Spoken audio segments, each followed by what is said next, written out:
Lo primero es justificar semejante título, ¿verdad? Que da un poquito de... Mis alumnos, los pobres, ya no se sorprenden de nada, de que yo hable de falos y cosas de esas. Pero bueno, yo incluso cuando le mandé a Eli el título dije, bueno, si cuela, cuela, en el sentido de que es un título demasiado explosivo, así para una conferencia, ¿no? Da un poquito de risa.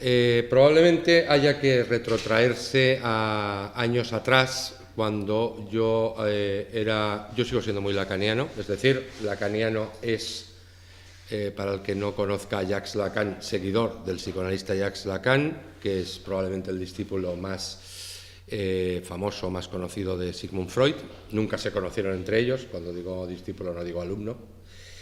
Y bueno, yo creo que en aquel momento, yo sí, tú lees un artículo mío hace 20, 25, 15 años y está lleno de falos por todas partes. Y quien dice falos dice cualquier otro término del psicoanálisis, nombre del padre, deseo, sujeto, el goce, etcétera, etcétera. Hace mucho tiempo que no se me ocurría soltar una cosa como esta y poner semejante título a una conferencia. Bueno, lo primero que hay que explicar, porque si ya esto es muy breve, se está poniendo de moda últimamente la idea de utilizar el cine para cualquier cosa.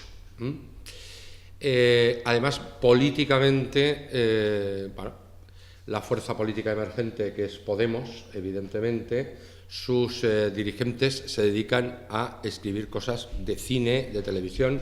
Pablo Iglesias acaba de sacar un libro coordinado sobre Juego de Tronos, etcétera. Bien, yo no quiero hacer eso. Yo no quiero hacer eso en absoluto. O sea, no se trata de ir a los textos fílmicos y aplicarles una teoría para que te respondan o utilizarlos como ejemplo. Yo repito una y otra vez que las teorías están muy bien, yo las uso continuamente, pero no pueden ser un a priori. ¿De acuerdo? Entonces, yo no voy a utilizar los films y series de televisión de los que hablé aquí. Creo, si alguien disiente de mí, que me lo diga después. Dice, oye, los estás utilizando muy sesgadamente. Yo creo que lo que estoy haciendo es buscar o crear o ver los problemas que esos textos me plantean y luego utilizo una teoría concreta para intentar entender esos enigmas y esos problemas que esos textos me plantean, ¿vale? Yo estoy absolutamente convencido, lo he repetido más de una vez, voy a leer una frase que debe estar por mi blog, ¿no? Yo estoy absolutamente convencido de que el tema en arte es un vulgar subterfugio. ¿Entendéis? Es decir, en un western, el oeste, que es el tema, diríamos, no es más que un subterfugio, no es más que una excusa para hablar de otras cosas. Es decir, cuando uno hace una canción, cuando uno hace un poema, el tema del que está hablando es una forma de enganchar al público, se engancha al tema, pero después es la forma la que da el sentido, cómo trates ese tema, ¿no? En ese sentido, lo que yo he trabajado en los últimos años es, sobre todo, la forma fílmica, el discurso fílmico, y concretamente los engarces, los intersticios, cómo se montan las secuencias, cómo funciona el récord. Una vez aclarado esto, vamos a intentar aclarar por qué el tema del falo. Bien, normalmente cuando se dice falo, en principio la gente piensa en penes. Un pene es un órgano de un cuerpo. Un falo es un término que funciona como operador discursivo. Ahí tenéis una famosísima fórmula del psicoanalista Jacques Lacan, lo que él llamó la metáfora paterna, que, bueno, probablemente no la vayáis a entender nadie ahora al irnos, pero él dice, bueno, que en el neurótico, esto es lo que el psicótico es incapaz de hacer, ¿no?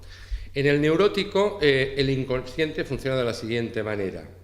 Es decir, lo que tiene que gestionar el sujeto es el deseo de su madre. Pensad en el complejo de Edipo. ¿De acuerdo? Entonces, ¿cómo entra el sujeto en la ley? A través de lo que se ha dado en llamar el nombre del padre. Fijaros, la fórmula es fácil de entender. El nombre del padre nombra el deseo de la madre, pero a través del nombre del padre el sujeto tiene su propio sentido, su propia identidad, su propio significado. Por lo tanto, en la fórmula lo que da es que el nombre del padre consigue que el falo sea el operador discursivo que permite negociar con el otro. El otro es el lenguaje. Muy sencillo. Siempre que digo muy sencillo no me cree nadie, pero bueno, en principio la idea es la siguiente: el sujeto humano es arrojado a la selva de los símbolos, es decir, de tener el cordón umbilical que se lo soluciona todo, a tener que pasar por otro. Ese A mayúscula viene de autre en francés. Y bueno, necesita encontrar su lugar allí, ¿de acuerdo? Pensad, si tenéis muchas dudas, lo difícil que es para una madre entender por qué llora su niño y lo difícil que va a tener que ser para el niño lo que antes tenía simplemente a través de un tubito que le entraba por el ombliguito, tener que significarlo para que la madre lo pueda entender y pueda satisfacer su necesidad. Entonces nos volvemos todos neuróticos, ¿de acuerdo? Porque al final lo que acabas es deseando de verdad el deseo de tu madre. Es decir, cuántos niños lloran, o se hacen pis, o se hacen caca, o protestan, no ya porque quieran nada, sino la atención de su propia madre, ¿no? Una vez visto esto, no hace falta explicar muchísimas más cosas. Simplemente ya no hablemos del falo como si fuera algo puramente imaginario. Cuando se habla de cine y se habla de formas fálicas o de la imagen, siempre pensamos en formas puntiagudas. Esa torre es un símbolo fálico, la sombra de Nosferatu es un símbolo fálico, una pistola en un western es un símbolo fálico, ¿de acuerdo? Pero, como habéis visto, si es un operador discursivo, Lacan lo explica perfectamente. Hay una gran diferencia entre el goce fálico y el goce femenino. Me explico. El goce fálico sería el goce de los signos. Todo ser humano goza de los signos. Lo que buscamos es encontrar el sentido, tener el sentido, que nuestra vida tenga sentido. Lo explica Lacan de la siguiente manera: ese goce fálico es universal para todos los seres hablantes, pero luego hay un plus, un otro goce que no entra en los signos, que se sale de los signos, que cuestiona completamente los signos y que él llama el goce femenino. A partir de ahí, una de sus fórmulas fundamentales, sin las cuales no se entiende a Lacan, es que no hay relación sexual. Ni los hombres están hechos para las mujeres, ni las mujeres para los hombres. Simplemente, los hombres, si se avienen al goce fálico, lo que sucede es que pueden todos estos desbordamientos, todos estos enigmas, llevarlos por el lado del sentido, la razón, la palabra, mientras que en la posición femenina siempre habrá una posición de protesta respecto al sentido. ¿De acuerdo? Bien, por lo tanto, el goce femenino siempre sería un goce que no es dócil a lo simbólico. ¿De acuerdo? Una vez nos hemos metido aquí, otra cosita que quiero aclarar, estoy yendo muy deprisa. Yo creo que si algo de esto se va a entender con los ejemplos, viéndolo después, porque si no es muy abstracto. Voy a intentar, primero, que quede claro que esta posición respecto a la sexualidad femenina o masculina es una posición completamente distinta a la que últimamente se ha convertido en hegemónica y más habitual, que es entender la diferencia sexual bajo el concepto de género.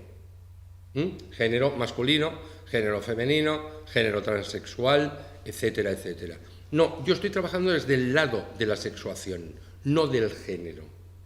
Tampoco voy a explicar muy bien esta diferencia, pero que entendáis que cuando Lacan dice cosas como la mujer no existe, si hablamos desde el lado del género, nos suena casi insultante. Si hablamos desde el lado de la sexuación, no suena insultante. Existir o no existir en lógica simbólica significa tiene coherencia lógica o no tiene coherencia lógica. Entonces, si hay algo que se sale del sentido, que se sale de la coherencia lógica, de alguna manera se puede decir que no existe.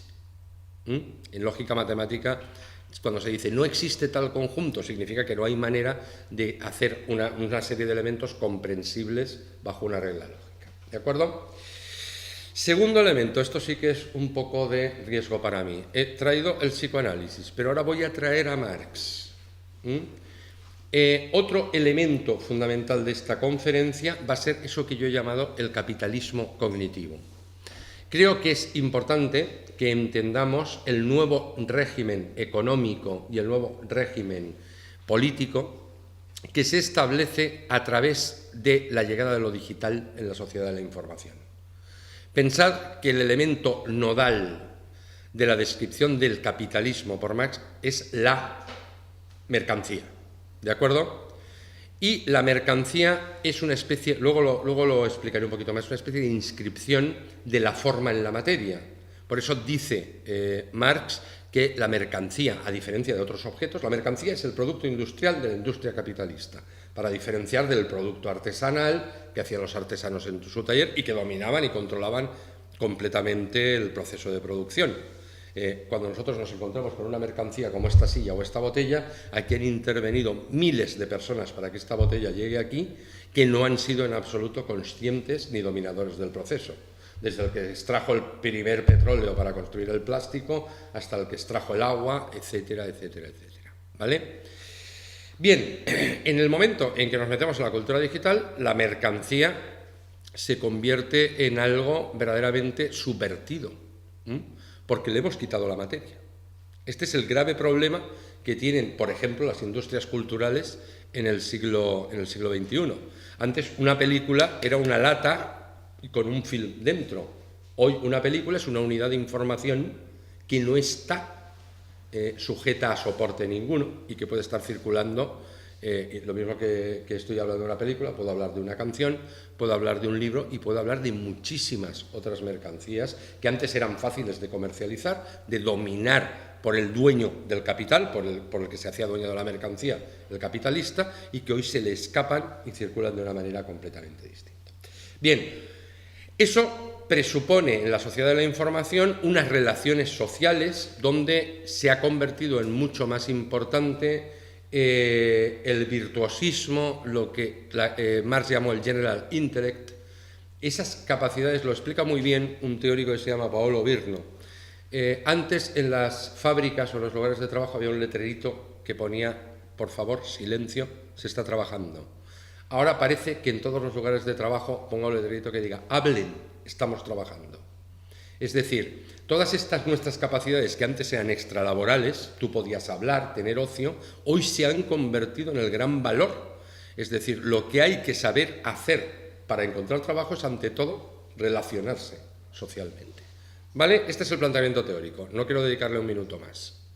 Hemos visto, por lo tanto, os lo tenéis que creer, que el goce fálico es el goce del sentido. Vamos a ver ahora lo siguiente. Cómo el discurso audiovisual concibe este goce del sentido, de la certeza, del todo sometido a los signos, cómo el discurso audiovisual, concretamente el discurso fílmico, lo concibe en la sociedad digital. ¿De acuerdo? Y aquí tenemos dos elementos que para mí son fundamentales. Por una parte, la ficción forense. Me imagino que eso, ahí ya empezáis a entender todos de lo que estoy hablando. Un modelo policíaco, que es el modelo CSI, que se puso de moda a finales del siglo XX y que llega hasta hoy. ¿Quién le hubiera podido decir a... Momento Manzanet. Hola, eso es. ¿Quién le hubiera podido decir a alguien hasta la penúltima década del siglo XX que los personajes más importantes de una ficción policíaca iban a ser los forenses? Pensad que eso no se le hubiera ocurrido a nadie, ¿de acuerdo? A partir del modelo Crime Scene Investigation, a partir de ese modelo resulta que no puede haber ninguna serie policíaca donde no haya un forense, además el forense sea un personaje absolutamente importante. Y el segundo elemento que quiero explorar aquí, antes de meternos en otros derroteros, es algo que también está sucediendo continuamente en la ficción actual, en la ficción fílmica actual. La confusión o la identificación o la fusión entre lo neurocognitivo, es decir, ¿qué soy yo? Soy mi cerebro. ¿De ¿de acuerdo? Lo neurocognitivo y la identidad.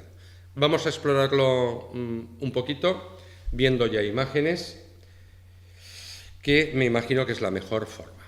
Empecemos por la mirada CSI, para que veamos cómo el todo se somete al sentido a través de lo digital, ¿no? El mundo sometido al sentido. Bien, lo primero que nos encontramos en la ficción forense es lo siguiente.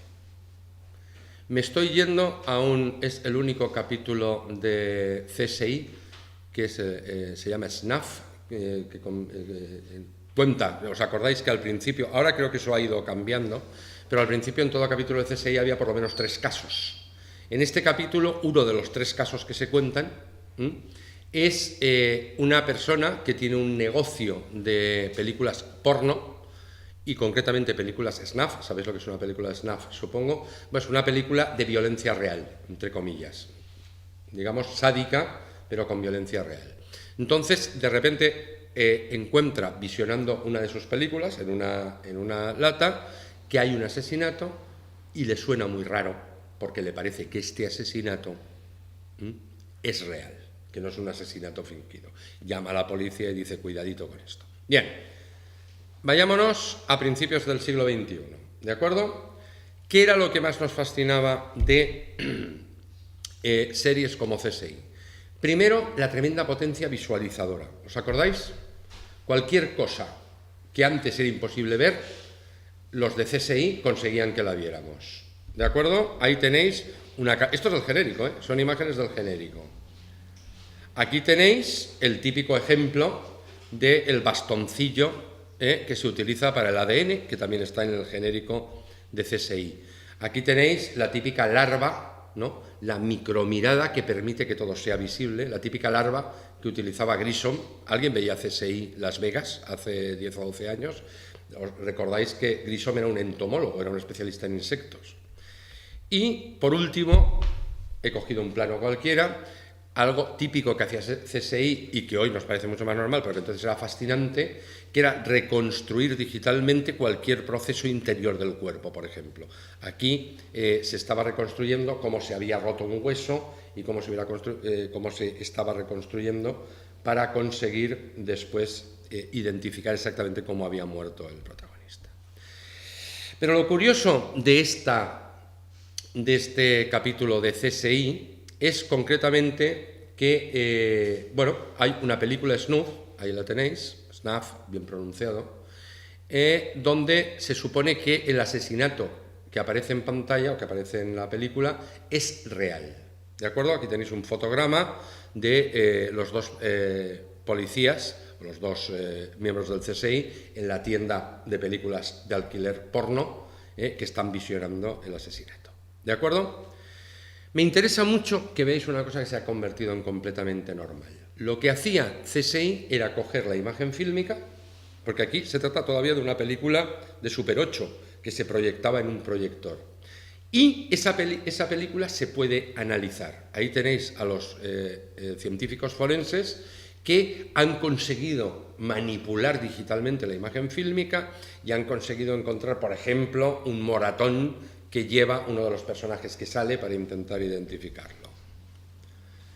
Consiguen un trocito de la imagen, este es el ordenador de la época, en la que aparece una ventanita, lo amplían no sé cuántos miles de veces y encuentran esta famosa Torre de Las Vegas. Entonces ya a través de la película, fijaros qué es lo que se trata, total correspondencia sígnica. La película corresponde completamente con la realidad. Analizando la película, allá en el lugar donde se ha producido el asesinato. Aquí tenéis el ejemplo muy claro. Ya están en la habitación que han conseguido identificar en el hotel correspondiente y están comprobando a través de la foto o del fotograma de la película si verdaderamente es eso lo que se está viendo desde la ventana. ¿De acuerdo? Pero aún hay más. ¿Cómo encuentran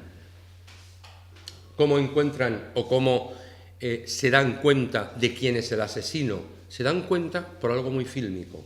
Un fallo de raccord. Ven que la persona que aparece haciendo el amor o torturando a la chica, de eso van las películas snuff, teniendo relaciones con la chica, si se compara un plano con otro, se dan cuenta que hay una pequeña diferencia de estatura, analizando digitalmente la imagen fílmica. ¿De acuerdo? Gracias a esa diferencia de estatura, es un fallo de Raccord, ¿de acuerdo? Una no correspondencia, se dan cuenta de que el actor del primer plano no es el actor del segundo. Y así acaban descubriendo quién es el asesino. Evidentemente no es el actor, sino el propio director que lo suplantó posteriormente. Pero hay una cosa muy importante también en CSI. En la ficción policíaca clásica, si os acordáis, todo dependía de la capacidad deductiva. Humberto Eco y otros teóricos dirían abductiva. ¿Alguien sigue la serie Sherlock actualmente? ¿Nadie de los aquí presentes? Bueno, Sherlock Holmes era muy fascinante y en la serie eso se refleja, en la serie actual eso se refleja, por la capacidad de que le presentaran a alguien y en 3 segundos adivinar montones de cosas de su vida. Simplemente es que había visto 4 detalles de él, había hecho deducción y a partir de la deducción tú trabajas en no sé qué, tienes tal edad, tienes un perro de tal raza, etcétera, etcétera. Eso que era típico de la ficción policíaca, en la ficción CSI desaparece completamente. ¿Por qué está cambiado? Por una base de datos. ¿De acuerdo? ¿Cómo funcionan los policías de las series actuales? Las series dominantes, porque claro, si uno ve True Detective funcionan de una manera distinta. Pero en general funcionan. Tenemos una imagen, la imagen es certeza absoluta, la cotejamos con una base de datos, huella digital. Base de datos, cruzamos en la base de datos, automáticamente tenemos al culpable.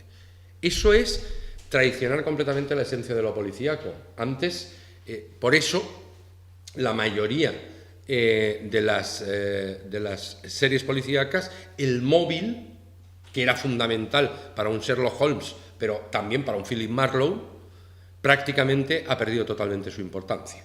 ¿De acuerdo? Es decir, sabemos quién tiene motivos para matar a. Eso ya ni se pregunta. El problema es, como tenemos una imagen, la pasamos con la base de datos y ya no nos preguntamos por qué lo ha podido matar. Eso en todo caso después, ya para que confiese, pero para averiguar quién es, no.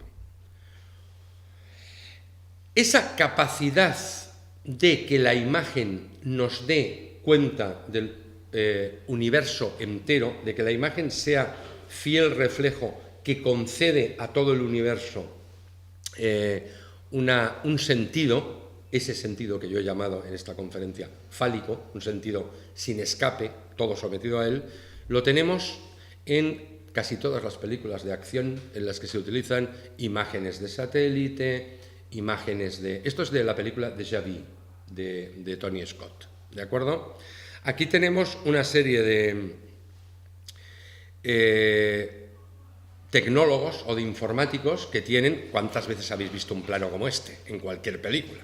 ¿No? Tienen 70.000 pantallas que son perfectamente capaces de escrutar cada rincón de la Tierra. Hay una secuencia de Déjà Vu que me gusta mucho, luego nos damos cuenta de que en realidad se trata de viajes en el tiempo, pero en principio la cuela, esta secuencia cuando la ves al principio de la película, o antes de la primera mitad de la película, porque estamos tan acostumbrados a ver este tipo de persecuciones o de hallazgos a través de satélites, cámaras de vigilancia, cámaras de un banco, que ya nos parece lo más normal del mundo. Aquí resulta que están buscando quién ha podido ser el terrorista que ha hecho un atentado en Nueva Orleans, y fijaros cómo tienen dispositivos y dispositivos con cámaras que cruzan, que son capaces de verlo prácticamente todo, ¿no?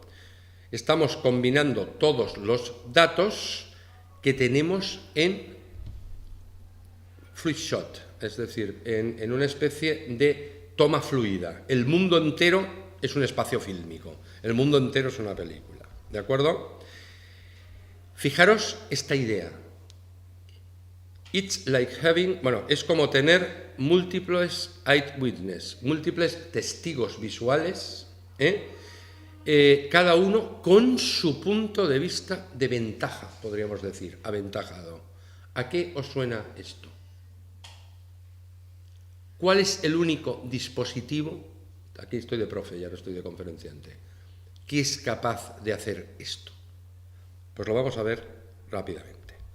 La película sigue, Denzel Washington, que es el protagonista, se encuentra con estos científicos y lo que pide es que busquen a una determinada persona. Tenemos todo el trabajo que habréis visto miles de veces de la imagen de satélite que va bajando, raccord en el eje, se llama eso en terminología cinematográfica, hasta que llega a ras de suelo y prácticamente se ve todo. La tremenda sorpresa de Denzel Washington es cuando la cámara llega a ras de tierra buscando a la persona que él ha dicho que a ver si podemos encontrarla entre todas las cámaras, y la cámara es capaz de atravesar las paredes. ¿De acuerdo? Hasta que es capaz de mantener una imagen fija del interior de la casa. Entonces Denzel Washington les pide a estos tecnólogos, bueno, ¿y podemos seguir a esta chica por dentro de su casa?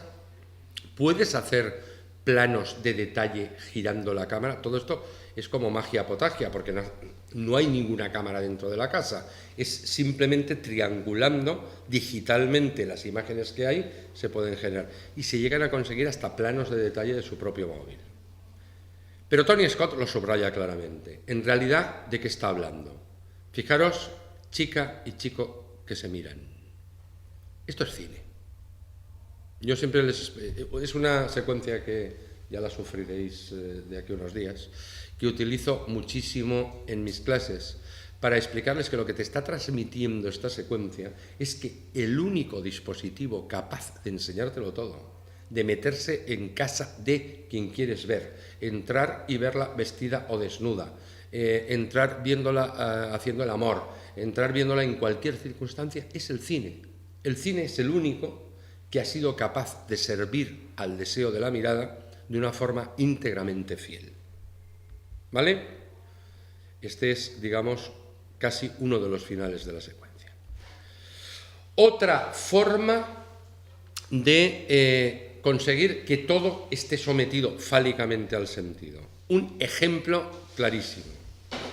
A mí me gustan mucho las películas de amnésicos, de las que se supone que estuvo hablando ayer aquí Shaila.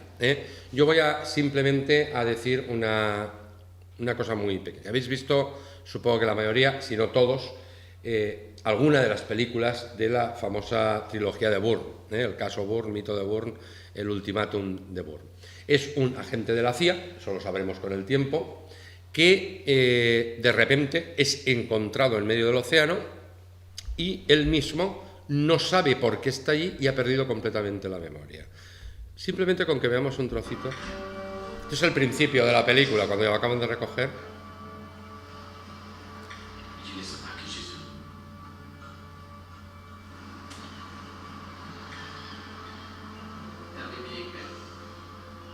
Daos cuenta que está hablando idiomas distintos.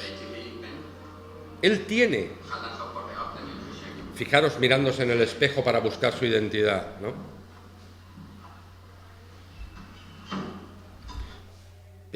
Tengo un trozo más de película, pero no vale la pena ponerla. Simplemente es un tío que se encuentra buscándose a sí mismo. La trilogía va a consistir en intentar averiguar quién es, porque ha perdido completamente. Pero vamos, lo que le hace más misterio de todo es encontrarse con que tiene todas sus capacidades neurocognitivas intactas y, sin embargo, sus capacidades existenciales se han borrado. Él sabe hacer un montón de cosas, su cerebro funciona perfectamente, pero es un cerebro sin identidad. Fijaros, esta es la primera vez que él mismo se sorprende y nosotros nos sorprendemos con él. ¿Quién es este tío? No lo sabemos. De repente ha desembarcado ese barco que lo recogió, creo que está no me acuerdo en qué lugar está, parece un país báltico. Está durmiendo en el parque y los policías vienen a interrogarle. Si reconocemos el idioma en que hablan.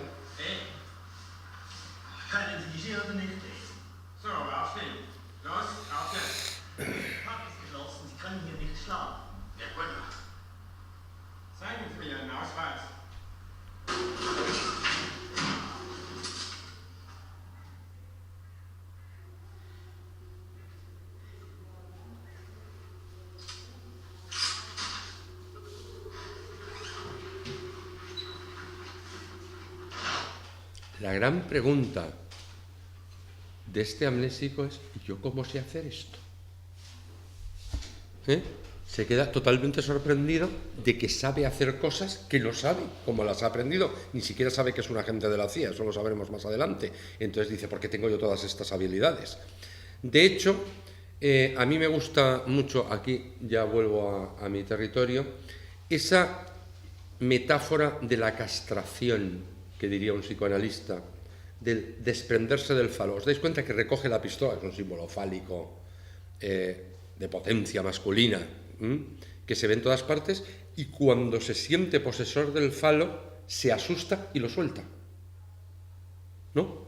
¿Quién soy yo que sé manejar también una pistola? ¿Quién soy yo que sé manejar también el sentido, pero no sé cómo operar con el sentido porque no sé qué lugar tengo en él?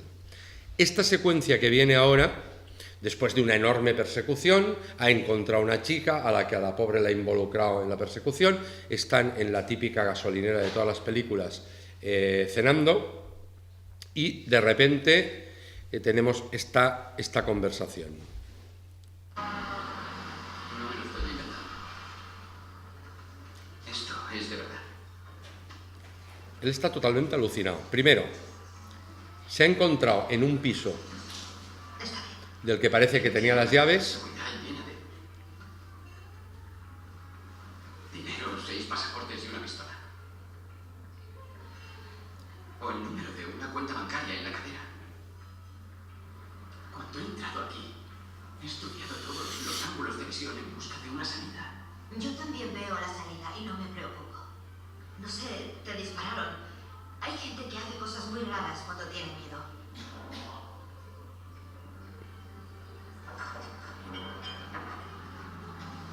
Puedo darte las matrículas de los 6 coches que hay aparcados fuera. Puedo decirte que la cabrera es dura y que el tío sentado en el rincón pesa 98 kilos y sabe defenderse.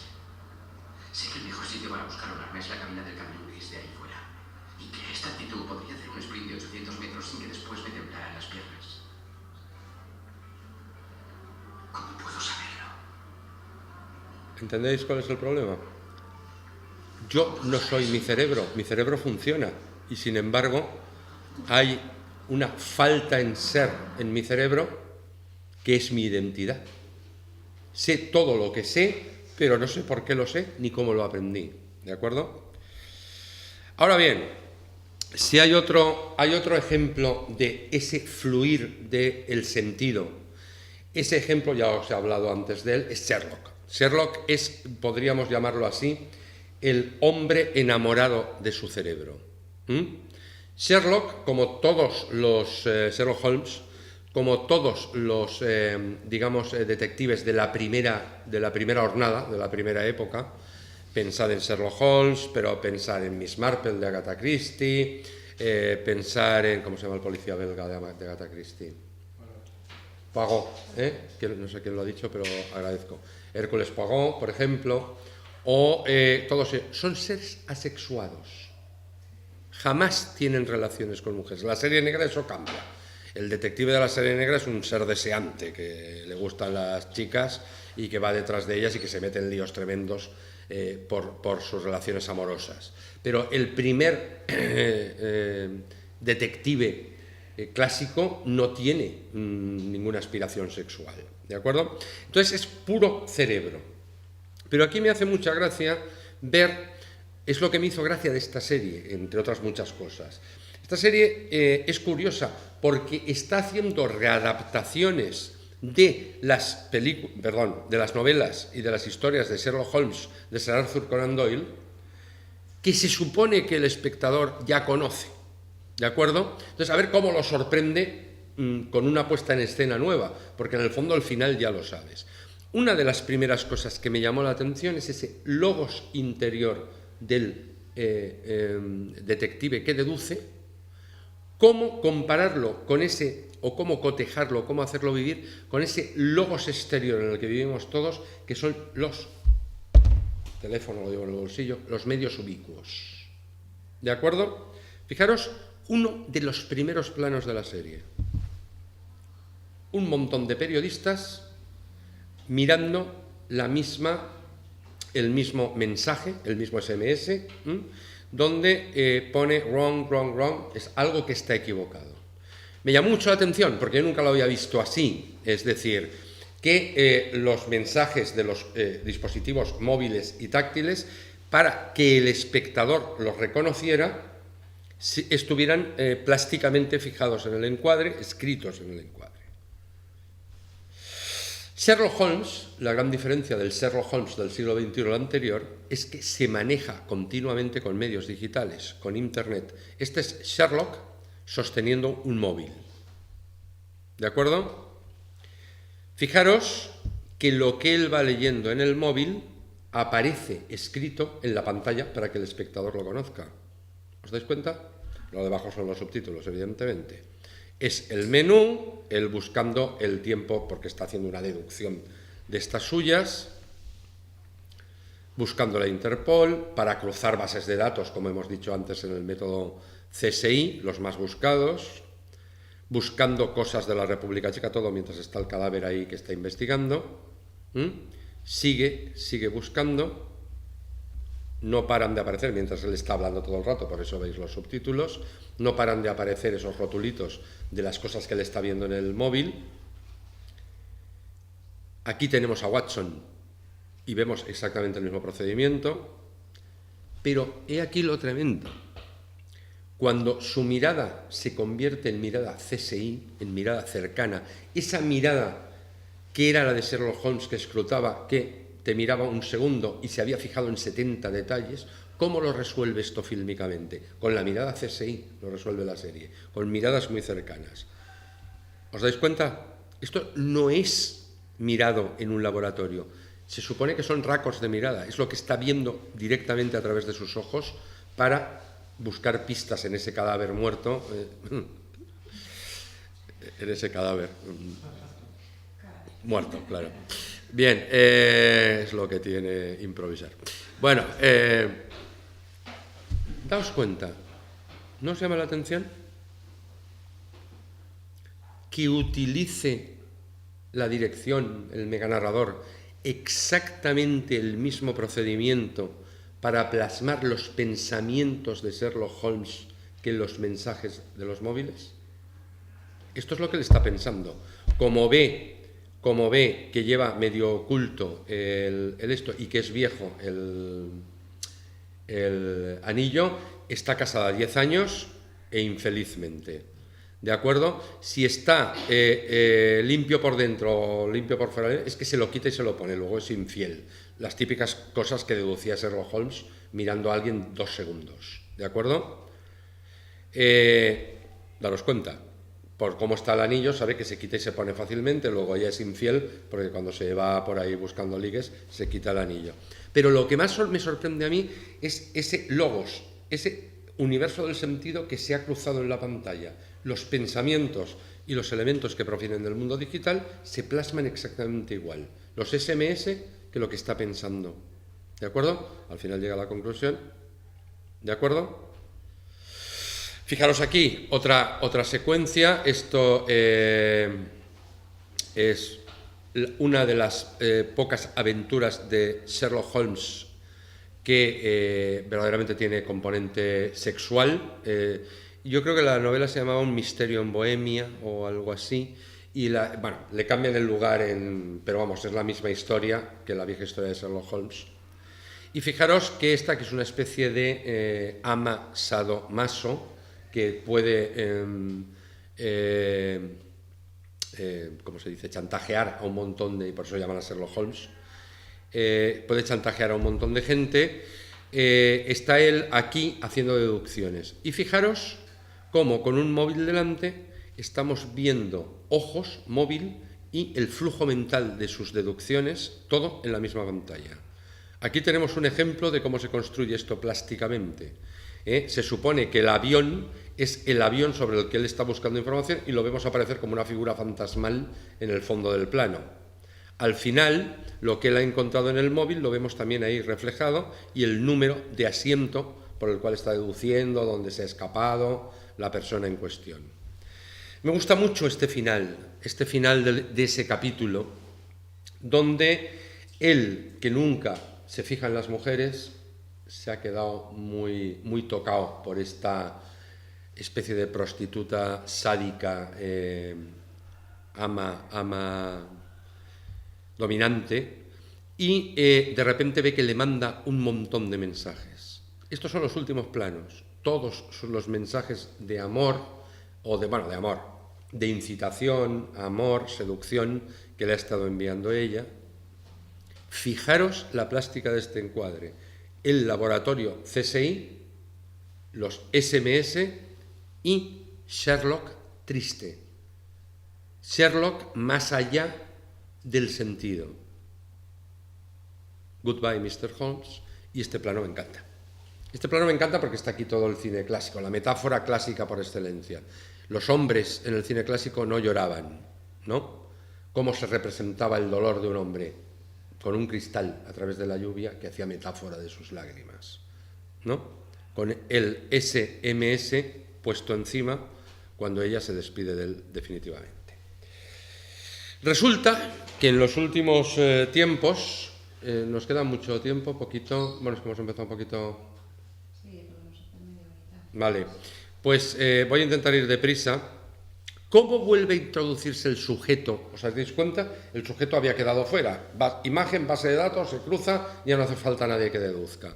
Vemos que en la ficción policíaca contemporánea, de repente vuelve a introducirse el detective. Yo lo he visto en dos casos claramente. Uno es Homeland, si habéis seguido esa serie, ¿de acuerdo? Y otro es esta película, Zero Dark 30. Pero qué casualidad, el nuevo sujeto que se tiene que hacer cargo del pensamiento es una mujer. Tanto en Homeland, si os acordáis, como el personaje de Maya en Zero Dark 30, no sé si lo habéis visto, es la famosa película en la que se narra el asesinato de Bin Laden por la CIA. Bien, Maya es una mujer que ha dedicado prácticamente 10 años de su vida a intentar encontrar a Bin Laden para que pueda ser asesinado por la CIA. Evidentemente, al tratarse de un personaje fuera de las redes digitales, no puede contar con las bases de datos con las que cuentan los CSI, ¿de acuerdo? Entonces, tiene que proceder a deducir. Quisiera que os dierais cuenta del matiz que quiero subrayar. Donde el sentido no está completo porque no hay bases de datos, entra el sujeto, pero entra el sujeto más allá del sentido completo, más allá del goce fálico, entra una mujer. Se puede ver esto con bastante claridad en una escena como esta. ¿Os acordáis de las famosas escenas de Tony Scott y de tantas películas donde a través de los satélites tú llegas a localizar al sujeto, te lo llevas a tu casa, lo metes en la cárcel? Fijaros lo que tienen que hacer para localizar una casa, a ver si es la de Bin Laden. Perdonad los subtítulos, pero... Okay, this is from a few minutes ago, okay? Yeah. So remember, we've got 2 males, 2 females, and 7 kids. What's that? Yeah, I'm staying next to Bushra, the brother's wife. Oh, how do you know Ginger? Well, look, this is a clothesline right here for laundry. Men don't mess with the wall. ¿Os dais cuenta de que no se ve nada? 4 seconds to move from there to the front door, so she's on the older side. De que la imagen es totalmente opaca. Those are kids, they're shuffling around, sword fighting or something with sticks. You can see their height relative to this. These are cows. Es que no sé si os estáis dando cuenta o no. Yo quisiera que lo comparéis con la imagen de Déjà Vu que he puesto antes, que se metía hasta en el dormitorio de la persona que estaban vigilando. Aquí nos encontramos con que no se ve nada. Con que no se ve nada. Es una imagen de satélite y fijaros todas las deducciones que tienen que hacer. Debe haber un hombre más, un hombre además que utiliza, ellos dicen tradecraft todo el rato, técnicas de espionaje, porque jamás sale a la luz. Si sale fuera siempre está tapado por un emparrado para que no lo puedan ver las cámaras, etcétera, las cámaras de los satélites. Dime. Quería preguntarte sobre esto justamente. ¿Esto tiene que ver con la pregunta que antes nos has hecho de la frase esta que estaba en inglés y la has traducido? ¿Cuál? Siempre hay un ojo con ventaja. Aquí es mentira. Y precisamente como no hay ojos para todo, necesitamos un sujeto que piense. Y claro, cuando no todo es mirada, el sujeto que entra es femenino. Es femenino, es decir, el falo ha fallado. El falo, ¿qué quería decir? Todo goce semiótico, ¿no? Todos continuidad sígnica. Fijaros que lo único que hacen es ver manchas y deducir que si hay tantas mujeres, tantos niños, tantos no sé qué, debe haber un hombre más de los que han visto, luego debe ser Bin Laden. So you found 2 males, 3 females. That's correct. So if there are 3 females, there ought to be 3 males. Todo el resto de la secuencia, lo voy a poner para no perder más tiempo, todo el resto de la secuencia tiene que ver directamente con intentar convencer a la gente que tiene que autorizar el ataque a esa casa de que ellos están convencidos de que ahí está Bin Laden, pero que no han podido conseguir una prueba. Han mandado falsas campañas de vacunación para ver si conseguían ADN aprovechando que pinchaban. Han intentado analizar las heces de las salidas de los inodoros. Han intentado de todo. No han conseguido certeza alguna. ¿De acuerdo? Esto se ve muy claramente, mucho mejor, en la siguiente secuencia. Se produce una reunión en la que intentan convencer al jefe de la CIA, al director de la CIA, de que allí está Bin Laden. Pero seguimos con la inseguridad.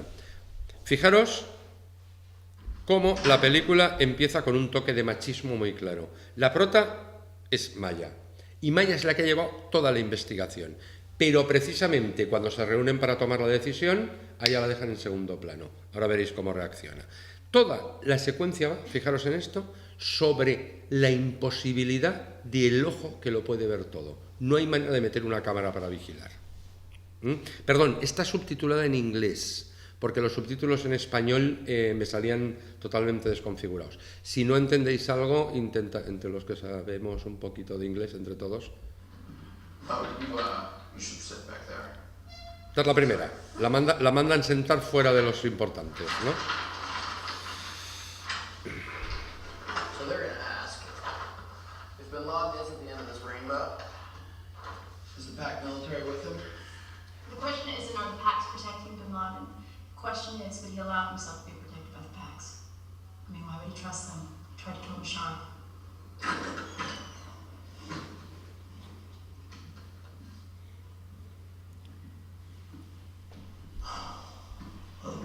Sir? All right, go ahead. So a little context here. If you take a right out of Islamabad, drive about 45 minutes north, you'll find yourself here in Abbottabad. Now, it's a mostly middle-class community, some ex-military, not particularly interesting to us. So we did find this compound, which is unique.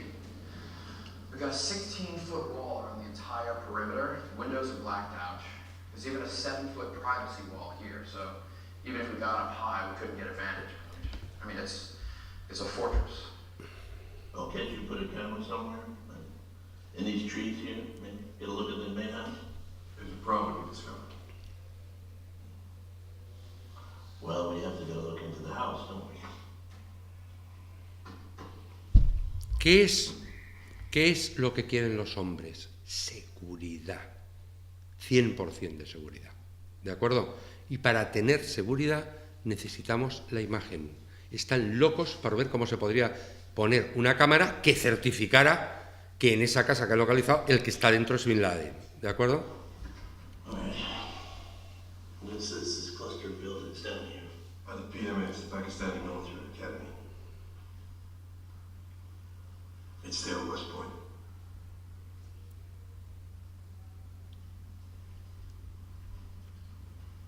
And how close is that to the house?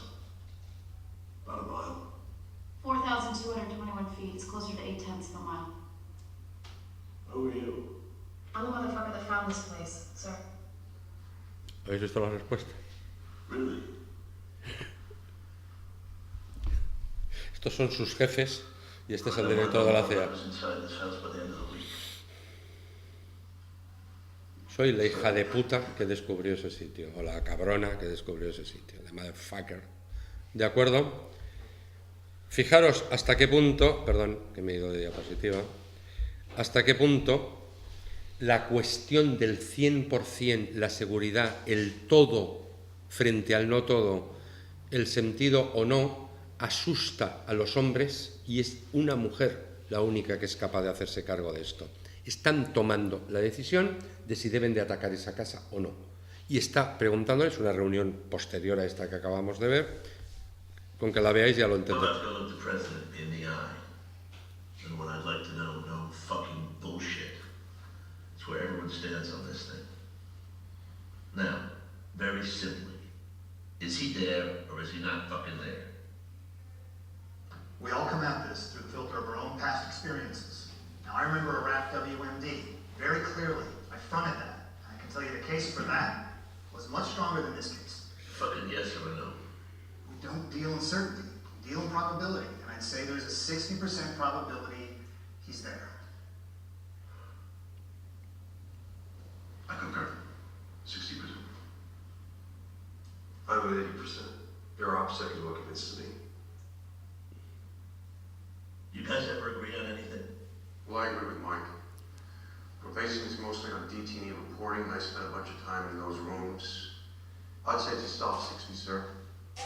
I'm virtually certain there's some high-value target there. I'm just not sure it's been logged.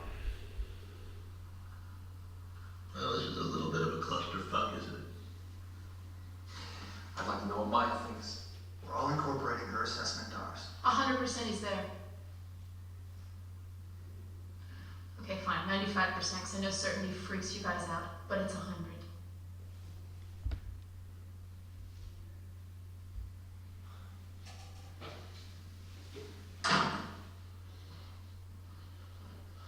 Es la única que es capaz de hablar de 100%. Los otros necesitan mediciones. Ella tiene una certeza que va más allá de todo lo simbólico, de todos los números. I think she's fucking smart. Y lo dice con una frase muy clara. I know 100% fix you out. Es decir, traducido al castellano, como traducimos freak out. Acojonar. Es la mejor traducción al castellano. ¿Os dais cuenta de la cuestión? La certeza absoluta a vosotros, hombres, os acojona. Os acojona. Porque os habla de un más allá que no podéis controlar. ¿De acuerdo? What about to look the president in the eye? Bien. Pasemos al último caso que quería examinar, Black Mirror. Y bueno, en realidad son dos casos. Black Mirror por un lado y... Bueno, en la primera... entrega de Black Mirror, quien lo haya visto, ya se tematiza la cuestión del goce fálico, del goce femenino, con un presidente, un premier británico que es obligado a follarse una cerda, perdón, pero ¿qué es eso de lo que va la... secuestran a una princesa de la familia real y dice que el rescate es que el primer ministro fornique con una cerda delante de todas las cámaras de televisión. ¿De acuerdo? Estos son el acercamiento de este pobre hombre, que es el primer ministro, y fijaros lo que le va diciendo su asesora de imagen, cómo tiene que actuar. No lo hagas muy deprisa porque podría ser interpretado como entusiasmo, es decir, que te gusta el animalito, o incluso diversión. Esto es la señora que va detrás, es lo que le va diciendo, y él tiene una cara de terror inmensa. Aquí se encuentra con su amante, aquí declarando, pidiendo perdón a todo el mundo, diciendo que ama a todo el mundo, es el acto heroico. Aquí ya se dirige a la faena y aquí lo tenemos.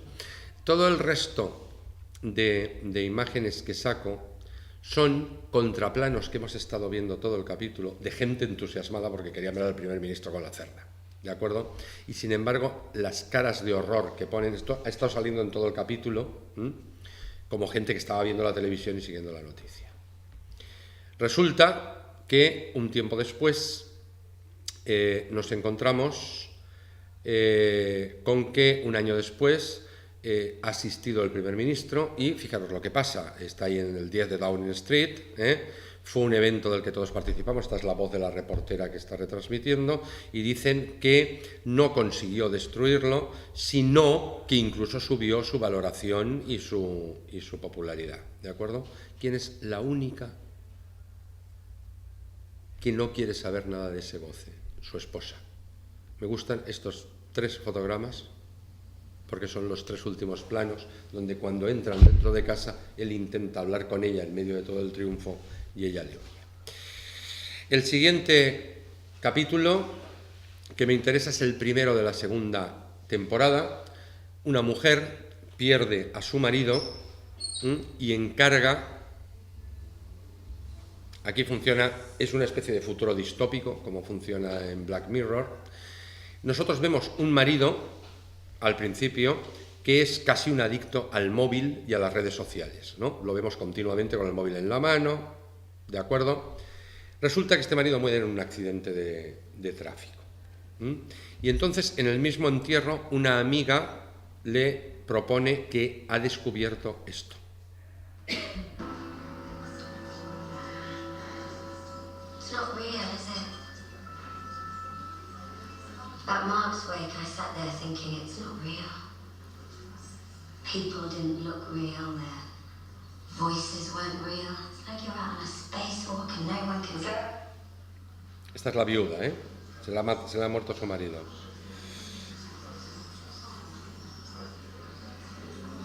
I can sign you up to something that helps. ¿Te puedo inscribir en algo que te puede ayudar? It helped me. Me ayudó. It will let you speak to him. Te permitirá hablar con él. But it wouldn't work if he wasn't. And don't worry, it's not some crazy spiritual thing. He was a heavy user. He'd be perfect. I mean, it's still in beta, but I've got an invite. You won't even have to do anything. I'll just shut up.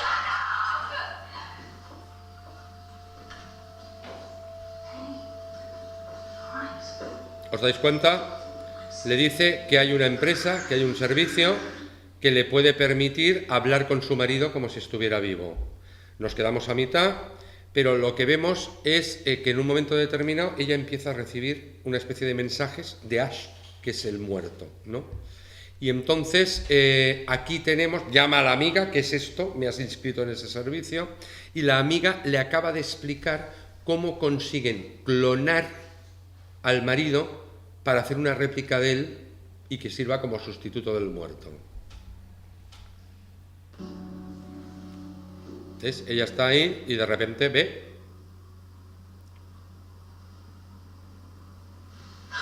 a Sara, que es la amiga que dice, te he apuntado.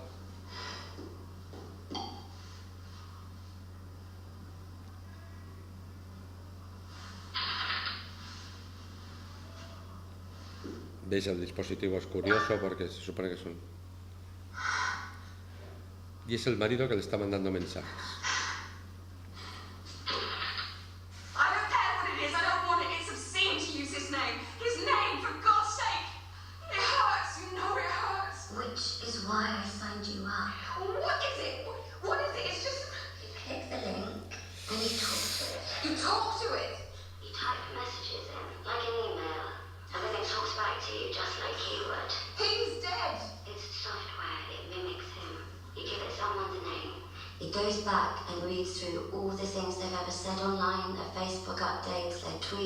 ¿Os dais cuenta cómo funciona?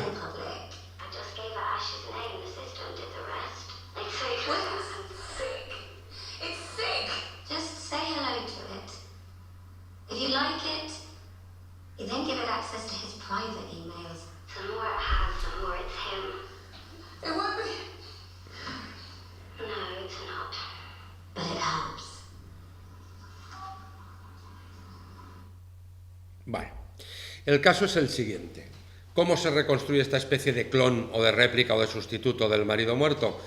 Hay una empresa que recoge todas las huellas que le ha dejado en Internet, chats que ha enviado, SMS, mails, actuaciones en redes sociales, y con eso crean un perfil que consiguen hacer como un sustituto del marido. Al principio es simplemente virtual, ¿de acuerdo? Se escribe con él, luego ya tiene voz, hasta tal punto que se lo lleva de paseo, se lo lleva de excursión, le enseña, aquí no es que esté haciendo una foto, es que el marido, o sea, el clon virtual del marido está dentro del móvil y así le enseña el mundo, ¿de acuerdo? Está hablando con él, hasta que se da cuenta de que está embarazada y decide que probablemente un padre para su hijo, y encarga, porque lo ofrece esto, un clon de carne y hueso, ¿no? Aquí es cuando le traen el clon a casa, lo tienen que meter en la bañera, esto que le traen, y entonces cobra forma y vida.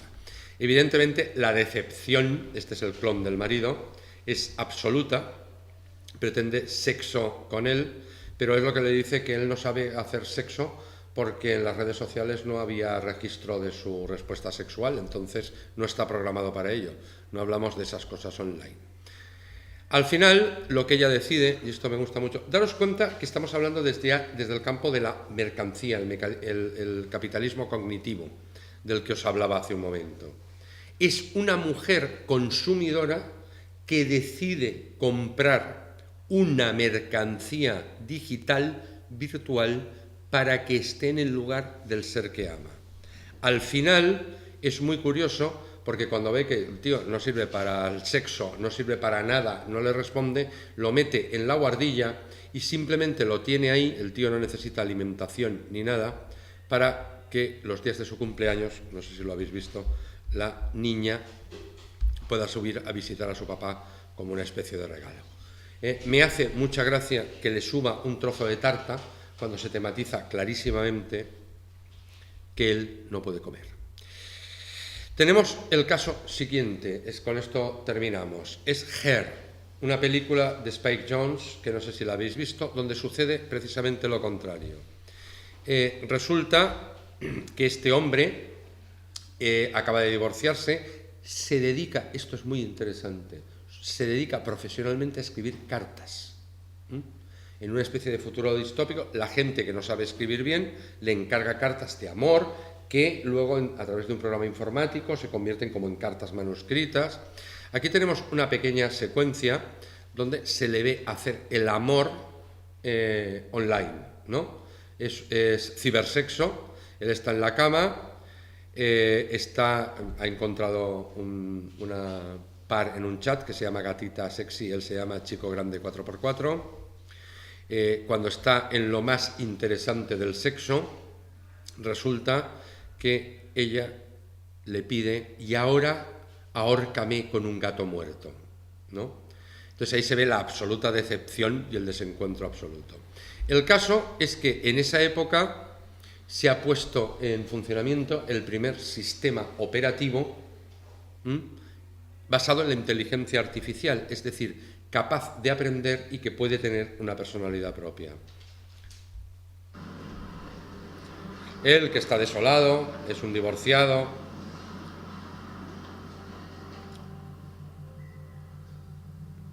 We ask you a simple question. Who are you? What can you be? Where are you going? What's out there?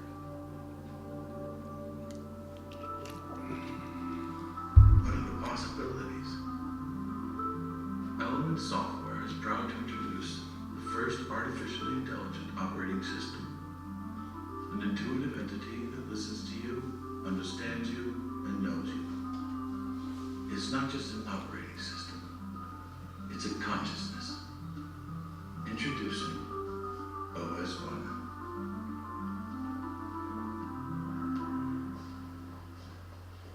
Decide comprarlo, se lo instala,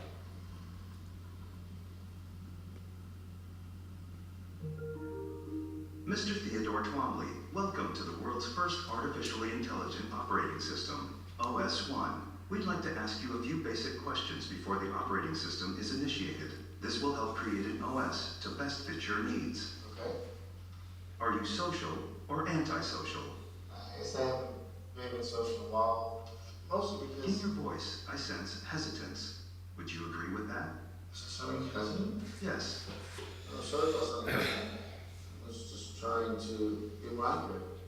Would you like your OS to have a male or female voice? Female, I guess.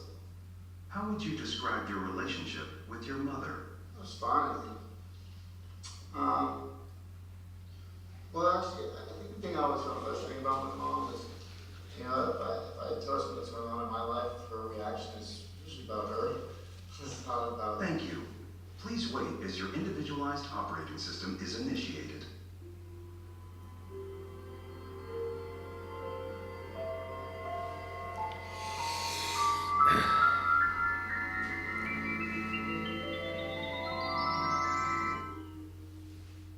Hello, I'm here.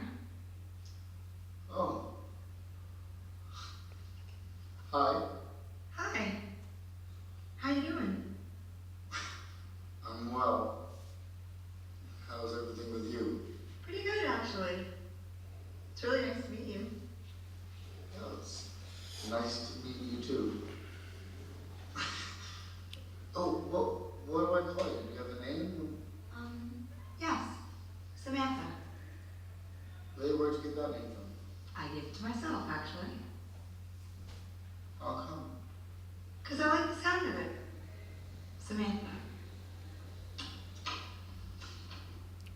Wait, when did you give it to yourself?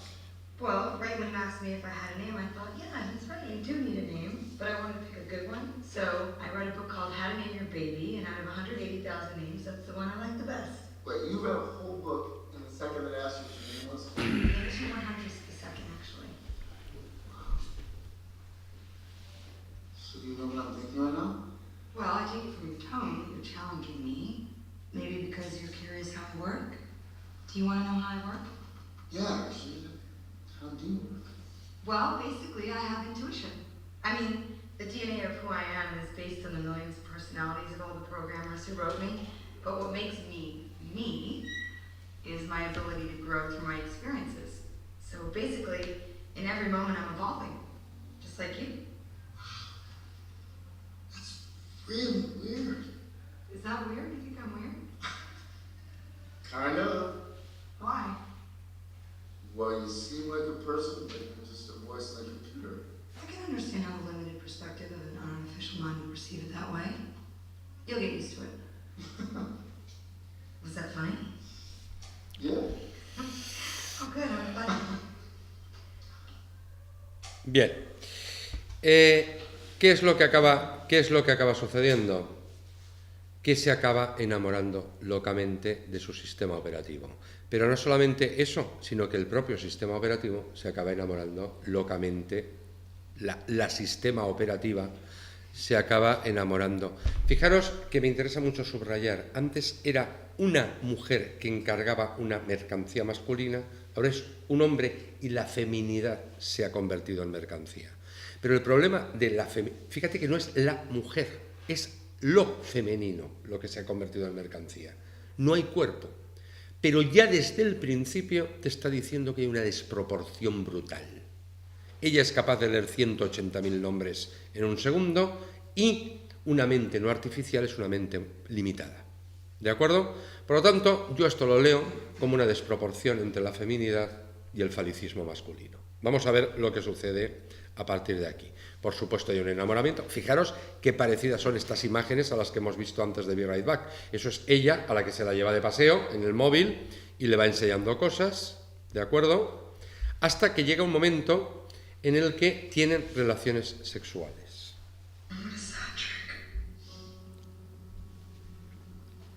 You feel real to me, Samantha. Thank you, Theodore. That means a lot to me.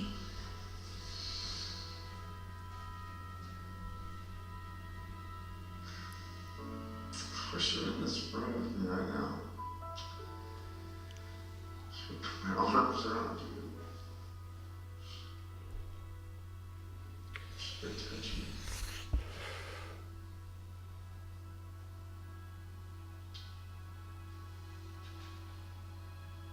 How would you touch me?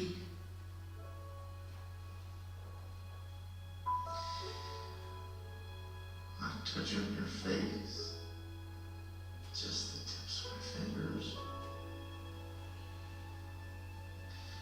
And put my cheek to your cheek. That's nice. And just rub it so soft. Would you kiss me? I would. I'd take your head into mine.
Everything else just disappeared.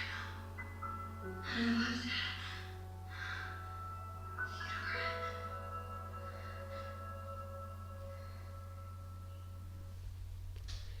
Bien, hasta aquí lo que hemos podido ver es que el orgasmo, el sexo, el cuerpo se pueden construir con las palabras. Pero ya hemos visto una cosa, y es que hay una enorme desproporción entre ella como inteligencia sin cuerpo o ella como existencia sin cuerpo y él con su cuerpo. Llega un momento en que ella se siente mal, solo queda una secuencia más para ver, y llegan hasta, ella quiere sentir corporalmente. Acaban contratando a una prostituta para que a través del cuerpo de la prostituta ver si ella puede sentir verdaderas sensaciones físicas como un ser humano. Aquello acaba como el Rosario de la Aurora, es un fracaso, volvemos a ver las mismas imágenes que antes, paseo campestre, ahora con los amigos, aquí van dos parejas, van sus dos amigos del trabajo que son novios y él va con su móvil que es Samantha y Samantha participa en las conversaciones y la presenta como su novia en todas partes, ¿de acuerdo?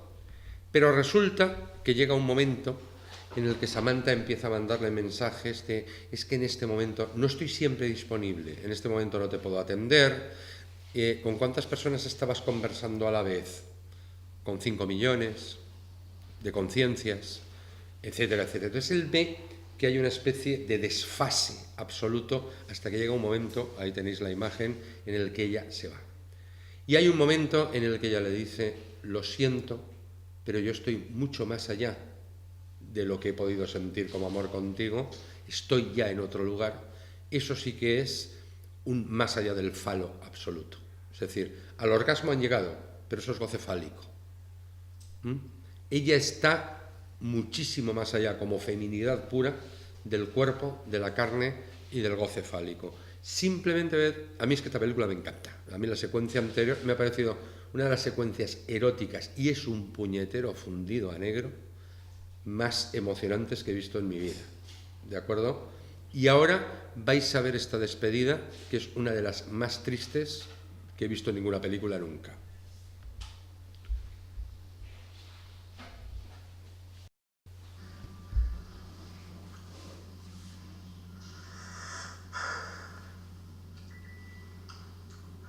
Samantha? Hi, sweetheart. What's going on? Theodore, there's some things I want to tell you.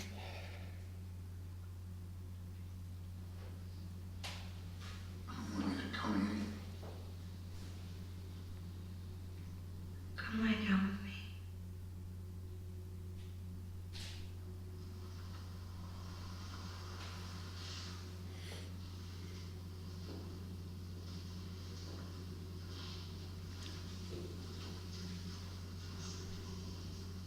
Are you talking to anyone else right now?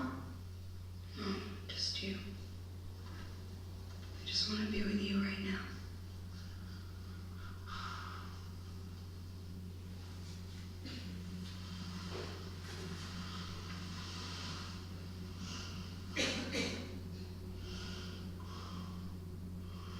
Are you leaving me?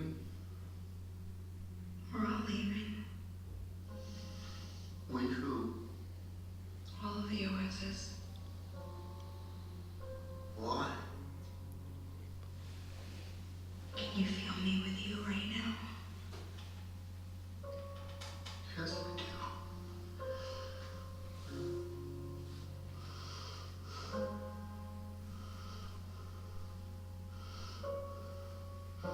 Samantha, why are you leaving?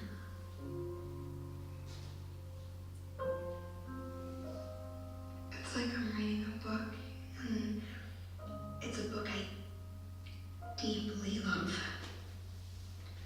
But I'm reading it slowly now.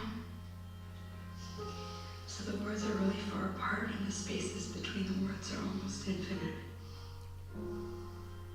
I can still feel you and the words of our story, but it's in this endless space between the words that I'm finding of the physical world. It's where everything else is that I didn't even know existed. I love you so much. But this is where I am now. And this is who I am now. And I need you to let me go. As much as I want to, I can't live in your book anymore. Where are you going? It'd be hard to explain. But if you ever get there, come find me. Nothing would ever pull us apart. I've never loved it the way I love you. Me too. Now we know how.